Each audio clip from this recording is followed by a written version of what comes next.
Good morning everyone, I'm Dr. Manju. Today I will be talking about amenorrhea, the absence of monthly menstrual periods. Amenorrhea in itself is not a disease, rather it's a sign of another health problem. It has two categories, primary and secondary amenorrhea. Primary amenorrhea is failure of menses to start by the age of 16. It can result from two main causes. First is chromosomal and genetic abnormality that can cause the ovaries to stop functioning normally. Second is problems with hypothalamus and pituitary gland that can result an imbalance in the hormones that prevents the menses to start. Secondary amenorrhea is when a woman who has been having normal menstrual cycles stop getting her periods for at least 6 months or longer.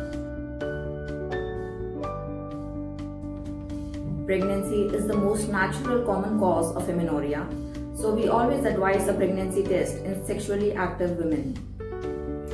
Certain birth control pills, contraceptives and intrauterine devices can lead to secondary amenorrhea, and certain medications including antidepressants and blood pressure medications can increase the level of hormones that prevent ovulation and a menstrual cycle.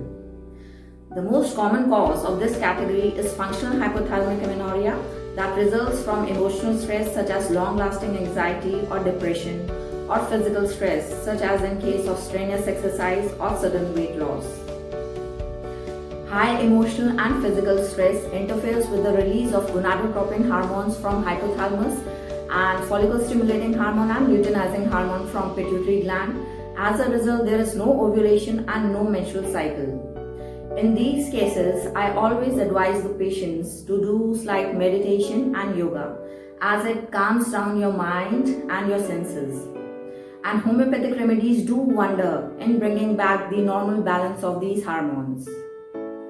PCOS or polycystic ovarian syndrome is another common cause of amenorrhea, and thyroid problems such as hyperthyroidism or hypothyroidism also results in menstrual irregularities and amenorrhea. Thyroid gland releases a hormone that controls metabolism and plays a role in puberty and menstruation. Now I will talk about the top 8 most important homeopathic remedies for amenorrhea. Pulsatilla is given to those females who had a history of painful menses and who are very shy, emotional and sensitive. Second is sepia. Sepia is given to those females who have a very bearing down pain in pelvis during menses and who have got a complaint of facial hair on their face.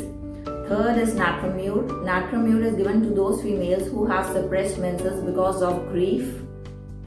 Phosphorus is indicated in those females who have backache during menses and there is a milky discharge from nipples. Another homeopathic remedy is Senecio aureus. This is indicated in young girls with a feeling as if the menses would appear but it fails.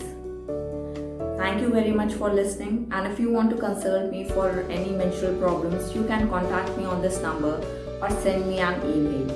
And if you like my video, then don't forget to subscribe my channel. Thank you very much.